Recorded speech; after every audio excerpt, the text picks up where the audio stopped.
In Regency society, dancing was more than just a pleasurable activity. A young lady of quality taking part in the round of balls and other events that comprised the London season knew she was not there simply to have fun. Her aim, and even more so that of her parents, was to make a good match, to attract a suitable marriage partner from amongst the eligible gentlemen, preferably a gentleman she liked, as well as one of good standing and fortune.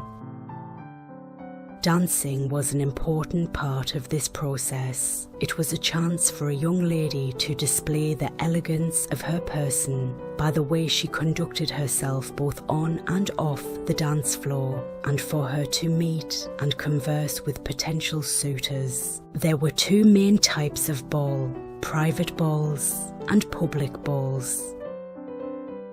Private balls were organised by a hostess who chose the venue, usually her own house, and the guest list. Invitations were sent out 10 days to 6 weeks beforehand, and replies sent to the hostess. Typically, a ball began at 9 or 10 p.m. and lasted until 5 a.m. the next morning, or later, and might end with a breakfast. Francis Banks held a ball at Kingston Lacy in December 1791. The dancing began at 9 p.m, supper was at 1 a.m, and the dancing continued until 7 a.m, when breakfast was served. Jane Austen wrote of a ball she had attended in 1800. There were only 12 dances, of which I danced 9, and was merely prevented from dancing the rest by the want of a partner. We began at 10, supped at 1, and were at Dean before 5. There were but 50 people in the room. Public balls in London were held at venues such as the Pantheon and the Argyle Rooms, and were less select as they were open to anyone who bought a ticket.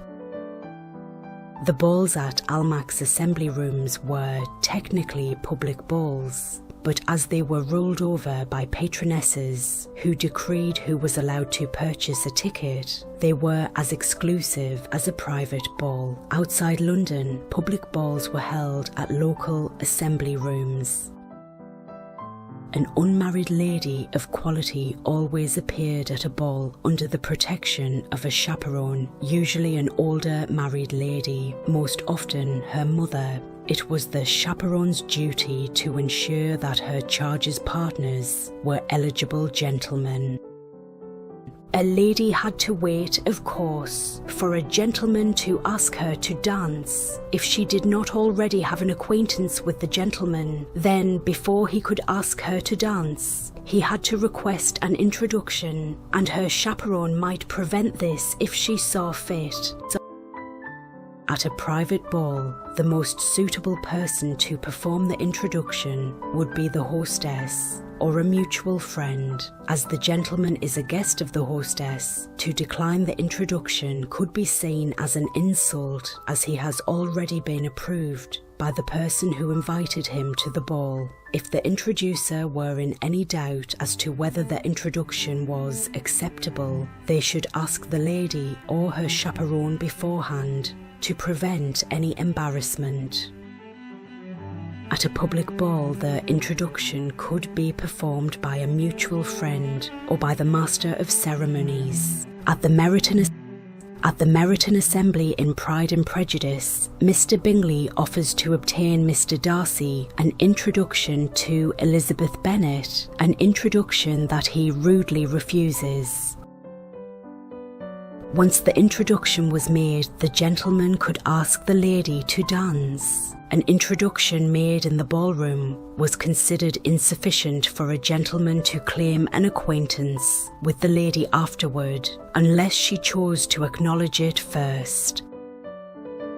Once the introduction had been made, a lady could not refuse to dance with a gentleman unless she was already engaged for that dance.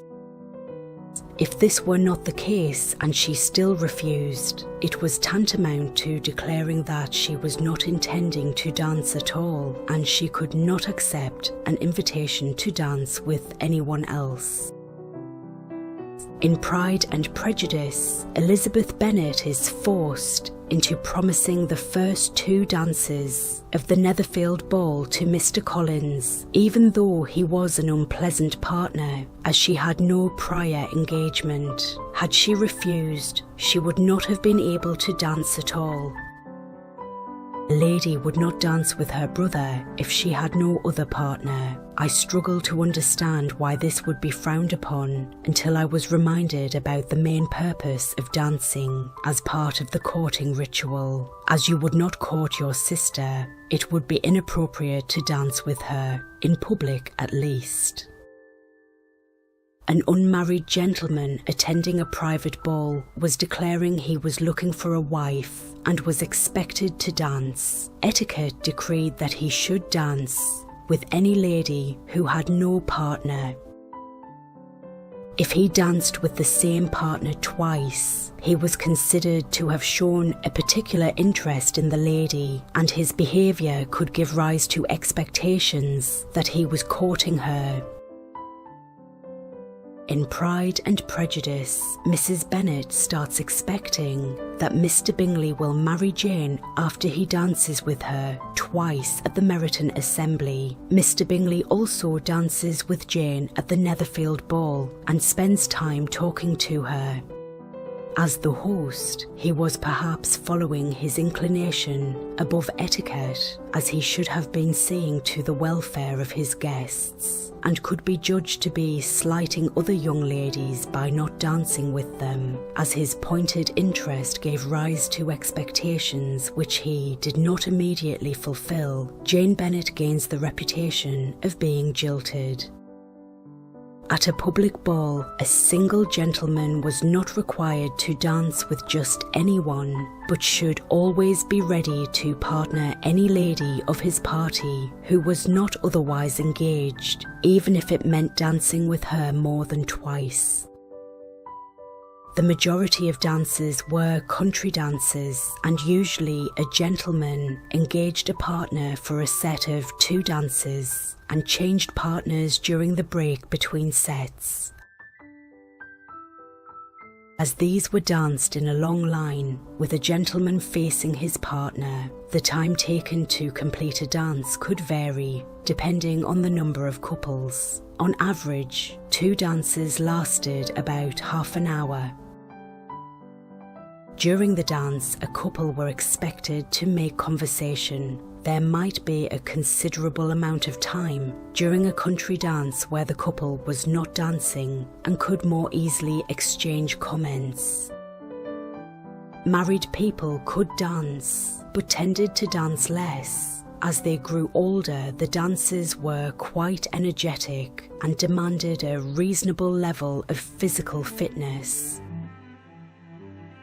Other points of etiquette were, at public balls and some private balls, people were given numbers on arrival which indicated their place in the set. The top couple called the dance that is the tune and the figures to be danced. If people did not know the steps, they could walk through the dance with elegance.